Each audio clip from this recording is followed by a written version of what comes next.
E tani është koha për bisedën e dytë për ditën e sotme. Do të flasim me kolegët time nga Desko Informative, cila është Teuta Rifaj dhe Besiona Bajrami. Përshëndetje dhe mirë se erdhët në emisionin tonë. Mirëmëngjesi. Sepse jemi mësuar të shihemi vetëm në desk. Teuta, po nisim me ty, a mund të na tregosh pak më shumë për raportimet e fundit për koronavirus në përbot, po edhe në Kosovë tani këtu 4 raste të reja që u lajmëruan tani? Po në fakt raportimet janë as pak të mira, gjendja është paksa alarmante në Kosovë.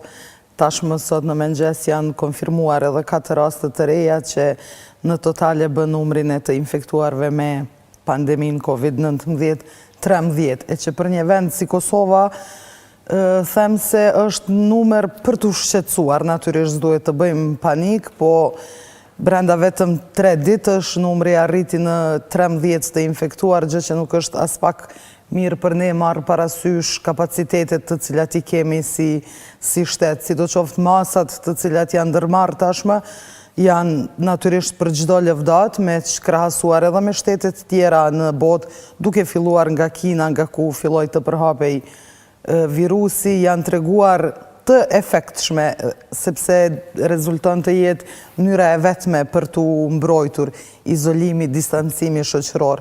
Sidoqoftë e njëjta është edhe për në nivel global, shqetësimi është i madh, për shkak se numri të infektuarve shkon çdo ditë e rritej, është në fakt një gjë që është paksa interesante, apo ndoshta ende nuk është duke ndodhur, se nuk ka shumë raportime për njerëzit të cilët tashmë ja dolen.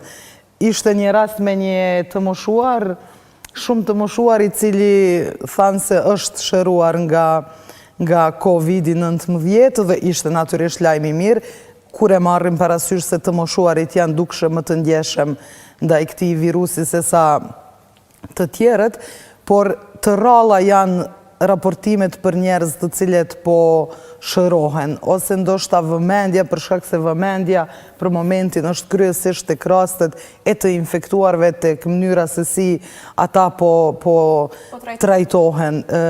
Sidoqoftë, siç fillova të tregoj, raportimet natyrisht janë për të shqetësuar, me që Kina, nga ku gjithçka filloi, tashmë veç e ka vënë në kontroll situatën, po del të jetë Italia vatra e dytë më e rrezikshme dhe është në mes të Evropës, natyrisht pothuajse në të gjitha shtetet e Evropës ka të infektuar, por duke i marrë këto masat të izolimit, ndoshta edhe mund të mbrohemi.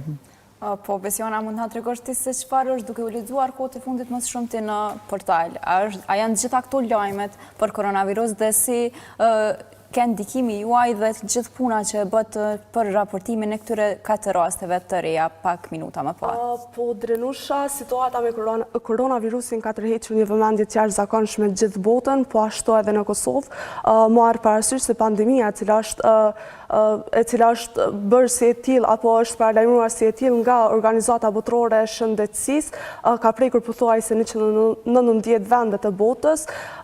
Normal që një vëmendje të jashtëzakonshme ka pasur edhe për Kosovë. Njerëzit në vazhdimsi kanë dashur të dinë gjithçka çka ka pasur të bëjë me koronavirusin, numrin e të prekurve në gjithë botën, numrin e personave të cilët janë shëruar nga koronavirusi, po ashtu edhe viktimat të cilat kanë mbetur nga koronavirusi.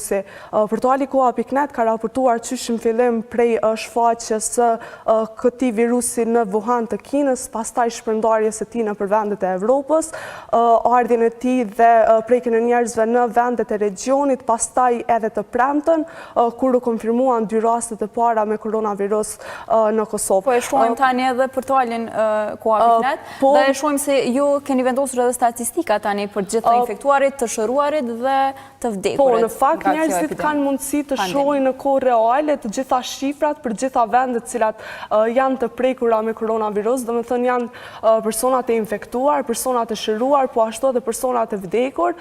Gjithashtu, let njerëzit mund të shohin edhe për Kosovë se si po lëvizin shifrat.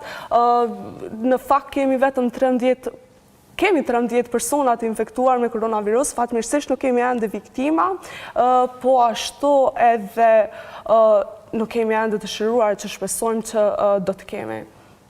Në fakt kemi shumë lajme, nëse hymë edhe shohim, kemi shumë lajme me koronavirus, pasi që tashmë është bërë pothuajse Po shohim që janë pezulluar edhe linjat e udhëtimit në aeroportin e Prishtinës. Po, kjo ka ardhur si masë e qeverisë, cila është marrë të premtën me njëherë pas shfaqjes apo me njëherë pas konfirmimit të 2 rasteve të para, është marrë vendimi që me datën 16 të pezullohen linjat ajrore. Domethënë, po ashtu janë mbyllur edhe kufit tokësor.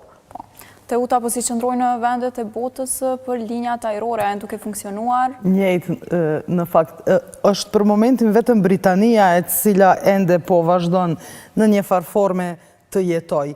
Qysh sot vinin lajmet se edhe në SBA, në shumë qytete kanë filluar që të mbyllen dyqanet dhe bizneset tjera, edhe ka filluar shkollat, ka filluar të zbatohet masa e izolimit për shkak se del se nuk ka zgjidhje tjetër për momentin, por vetëm Britania është ajo e cila ende po vazhdon të mbahet, nuk e di pse po ndodh kjo, por sipas gazetës The Guardian që mbrëm në fakt raportoi, ekziston një raport i cili mbahej sekret derisa e gjeti The Guardian dhe në të cilin shkruante se koronavirusi mund të zgjasë edhe për së paku 12 muaj dhe mund të jenë miliona njerëz të cilët mund të preken ose do të detyrohen të shtrihen në spital. Sipas disa arsyetimeve që i kishte dhënë kryeministri britanik Boris Johnson, del se në fakt ky injorim të them ashtu që po ja bën Britania pandemisë është për faktin për shkak se numri të prekurve në ndërkohë do të rritet edhe më shumë. Andaj do të nevojitet mobilizim edhe më i madh. Dhe pikrisht për këtë janë ende duke vazhduar të jetojnë, të mbajnë të hapura dyqanet, shkollat, për shkak se ekziston rreziku se në një kohë të caktuar numri të prekurve do të jetë më i madh, andaj do të duhet pikrisht atëherë të reagojnë me që ky vlerësohet të jetë ende vetëm fillimi. Tani kjo mund të vlej për Britanin, po në rastin e Italisë, për shembull, është dëshmuar se fillimi ishte shumë i zorshëm dhe është dashur të ndërmerreshin urgjent masa dhe jam e sigurt po mos ta bënte Italia këtë, atëherë situata aty do të ishte akoma më alarmante, rrjedhimisht edhe në vendet tjera evropiane me të cilat natyrisht Italia, të them, kishte kontakt. Andaj, anulimi i fluturimeve është gjithashtu një masë shumë e qelluar, me që po e shohim se si pasojë e ardhjes së disa shtetazve nga Italia, tashmë edhe në Kosovë kemi rastet e para. Do të thotë në kohën si tani në të cilën jemi, kur nuk ka ende kur për këtë pandemi dhe aq më tepër kur nuk e dim se sa mund të zgjas, do shta 2 javë janë vetëm fillimi, mund të zgjas me muaj, atëherë është masat të cilat po ndërmerren derisa rezultojnë të jenë të duhura, është mirë të zbatohen. Po edhe banorët po shohim se po janë të kujdesshëm, edhe në vendet e jashtme kemi parë në Itali, të gjithë ndoshta janë solidarizuar mes vete edhe nëpërmjet ballkoneve të banesave të tyre, duke kërcyer e kënduar kështu. Po, në fakt është vërtet inkurajuese që edhe në Kosovë janë duke u respektuar shumë rregullat që të rrim sa më shumë në shtëpi, që mos të dalim në vende publike me që Dhe cili është dallimi në Kosovë prej banorëve të Kosovës me vende tjera, sa po janë të kujdesshëm Kosova, po përvrejm edhe përmes pamjeve më herët se po ka lëvizje të qytetarëve? Them se nuk ka dallim, për shkak se edhe në vende të tjera, natyrisht ata të cilët duhet të shkojnë në punë, nuk u ndalohet të dalin nga shtëpia, është njëjtë edhe këtu tek ne. Janë njerëz të cilët domosdo duhet të shkojnë te mjeku, ose domosdo duhet të dalin për të bler ushqim, kështu që janë disa raste të cilat nuk vlejnë në këtë listën e ndalimeve, e njëjtë po ndodh edhe tek ne në Kosovë, ndoshta pse këto 2 ditët e shkuara ishin fundjavë dhe natyrisht qarkullimi ishte më i vogël. Sot derisa vija në punë, kishte njerëz në shesh me që kaloja aty, por jam e sigurt se të gjithë kishin dali për arsye të njëjtë sikur se unë për të shkuar në punë. Kështu që është shumë ose për dal deri në market për të pajisur me nuk e di se çfarë po ndodh në pjesë të tjera të Kosovës, se nuk isha, por së paku në Prishtinë është shumë po respektohet edhe kjo është në fakt shumë mirë për shkak se është hera e parë që Kosova po ballafaqohet me një krizë të këtillë, do të thotë kjo është pandemi, nuk është luftë, nuk po m'pëlqen kur po bëjnë krahasime mes ja dolim në luftë, ja dalim edhe tani, është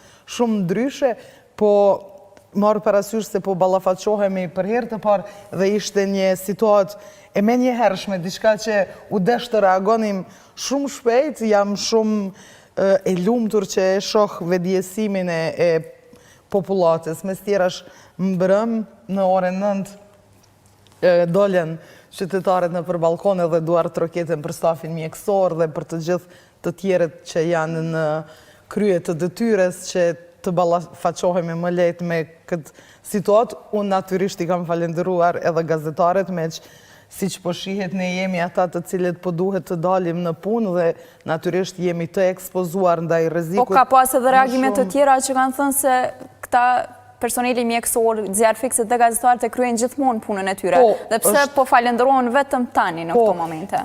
Për shkak të rrezikut mendoj unë në të cilin jemi, për shkak se natyrisht është detyre zjarfiksit, e mjekut, e policit, edhe e gazetarit që të jenë gjithmonë në vend të ngjarjes dhe nuk krahasohet rreziku me të cilin një gazetar, shembull po e marr, ballafaqohet tani derisa raporton për këtë pandemi dhe rrezikun me të cilin ballafaqohet të themi një zjarfikës, e kemi rastin në Australi me zjarret masive që kishin shpërthyer dhe kishin vdekur dhjetra zjarfikës, do të thotë e kanë rrezikuar direkt jetën e tyre. Natyrisht është punë e tyre të cilët duhet ta bëjnë. Teuta, do të lidhemi prapë me bisedë, vetëm do të shohim një performancë të Eneida Tarifës, e cila ka bërë me orkestër. Okej.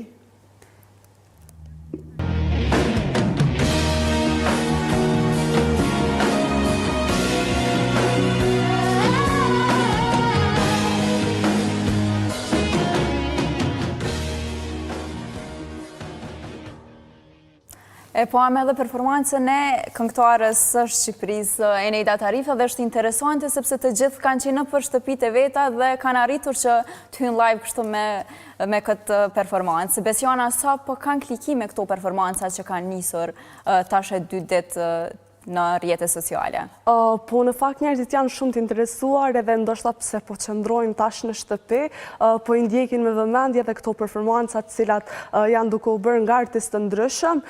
Kemi parë një interesim veçantë ka pasur edhe ajo performanca njerëzve në Itali, të cilët kanë dalë nëpër balkone dhe kanë kënduar. Një gjë e tillë ka ndodhur edhe mbrëm nëpër disa qytete të Kosovës, e përmendi edhe Teuta, që njerëzit kanë nduar trukitur nga shtëpitë e tyre, nga banesat, për stafin mjekësor. Kemi pa që ka pas reagimet shumëta në rrjetet sociale, po ashtu ka pas shpërndarje të videove. Gjithashtu, dashta më lidh pak me Teutën kur folëm për shpërndarjen e rekomandimeve.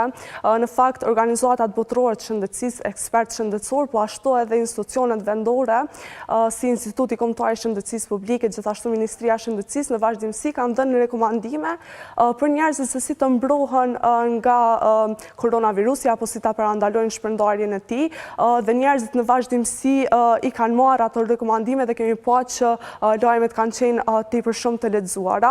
Madje më ka rastis që t'i dëgjoj edhe njerëzit nëpër rrugë duke i përsëritur ose duke ja treguar njëri tjetrit ato rekomandime të cilat i kanë lexuar nëpër media. Them këtu që mediat kanë luajtur një rol shumë të rëndësishëm në shpërndarjen e rekomandimeve dhe mbrojtjen e njerëzve që të mos shpërndahet edhe me tutje koronavirusi. Madje këtë punën e mediave ka lavdruar edhe Ministri i Shëndetësisë Arben Vitia në konferencë për media, i cili ka thënë që po e ndihmojnë punën e institucioneve jashtëzakonisht shumë. Pikërisht kjo është një prej arsyeve pse duhet të falenderohen edhe mjekët edhe policët, për shkak se në rrethana tjera, në raste të krizave të llojit tjetër, jemi edhe ne qytetarët ata që kontribuojmë. Shembull, po e marrim tërmetin në Shqipëri, jemi mobilizuar i gjithë vendi që t'i dalim dikujt në ndihmë. Po tani dallimi e bën fakti se të gjithë jemi të rrezikuar. 90% jemi të mbyllur, nuk guxojmë të dalim. Dhe janë vetëm disa njerëz, disa individ si policë, si zjarfik, si ushtar, gazetar të cilët duhet domosdo të dalin edhe ta kryen punën e tyre e për këtë meritojnë falenderim. Po ju të dyja, po të regoni kujdes në desk sa jeni duke punuar me dorza dhe me maska? Unë e kam shumë vështirë të funksionoj me dorza me maska, por po i respektoj natyrisht për shkak se është për të mirën time, të kolegëve të mi, kështu që duhet. Këto sot s'kemi ardhur me maska dhe dorsa.